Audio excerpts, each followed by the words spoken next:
uncertainty is the word right now that we seem to hear pretty frequently when it comes to the Milwaukee Bucks, as the future for so many remains up in the air until we know what that guy, Giannis Antetokounmpo's future is. Bobby Portis recently went on the Nightcap podcast to give us some insight on how everyone's feeling right now in Milwaukee. Take a listen.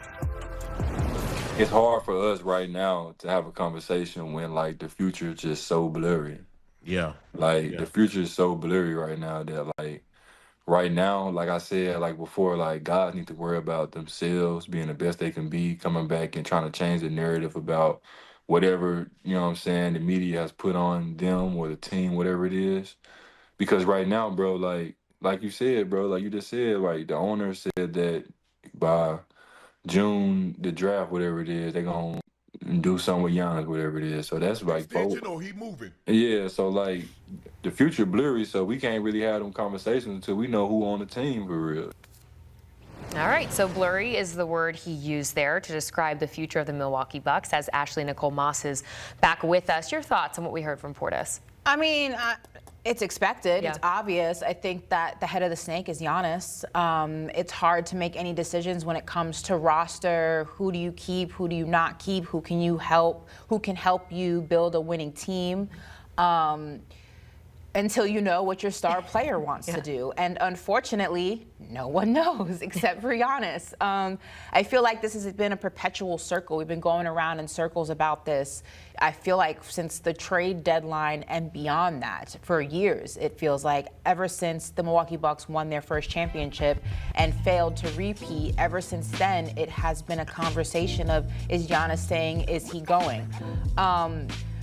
I do think it's unfair, though, for the front office to drag their feet on this. We're going into June, and, you know, with the draft coming up and you know, sooner than that, you have Summer League, and then, you know, next thing you know, it's training camp. I mean, the months move by very quickly, and for guys to not know and for guys as agents not to know what conversations they can be having, where they should be looking, who should they be contacting, because they're kind of waiting for the other shoe to fall, is a little bit unfair. I understand why Milwaukee's possibly doing it. There could be 1 foot in, 1 foot out with Giannis, and I don't think they want to make a move until he's 100% sure.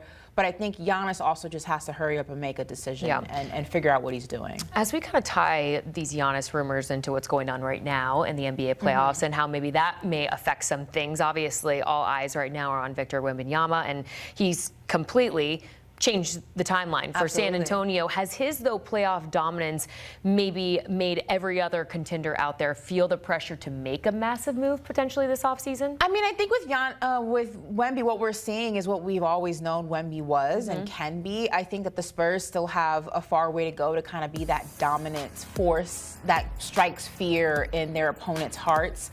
I think what we're seeing is the emergence of a real threat in the Western Conference for many, many years to come. Obviously, they're dealing with some injuries at the worst possible time going against the reigning champs and the back-to-back MVP, but I don't know if their performance has been so glaring that it's kind of making everybody else shake in their boots. I think what it is showing is that the changing of the tide is happening, especially in the Western Conference.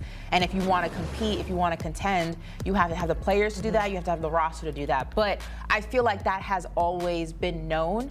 And I think that's not something that necessarily Wemby and the Spurs have created. They might have just simply amplified it in terms of, okay, the timetable's here, we got to speed this process up. And proven it to be true. It's actually legit, as you mentioned. We kind of knew this was the case. Continuing with the honest rumors, shall we?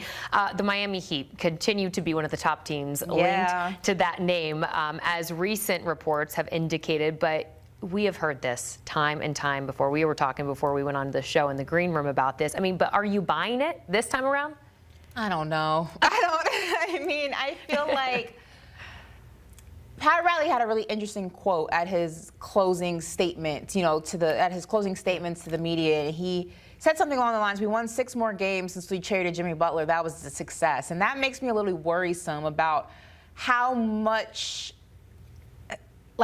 how pressed the organization is to make a move to make this team more competitive, or do they really believe that existing in mediocrity is the way to go, and that in the Eastern Conference, as long as you have Heat culture, you have enough. I haven't seen the Miami Heat make moves since Jimmy Butler that makes me believe that they're going to put together a full-blown haul to get Giannis, because that's what it's going to require. Multiple players, draft picks, and then some, possibly a third team because of how much Giannis is making. And I haven't really seen the type of urgency, the type of killer instinct from Pat Riley in these past few years that make me think he's going to go after the biggest fish probably in the free market come the end of the season. And also, we've heard about it time and time again. I feel like if it was going to happen, right. it would, like, what are we waiting That's for? true. Yeah. So another team, the Celtics, reportedly inquired about Giannis at the trade deadline and are expected to do so again this offseason. I mean, should they be interested in Giannis, and would what they have to give up for him be worth it? I mean, they would have to give up a lot less than Miami because Jaylen Brown makes money that's comparable to Giannis. It's the question of, you know, do you want to give up on the tandem of Brown and Tatum?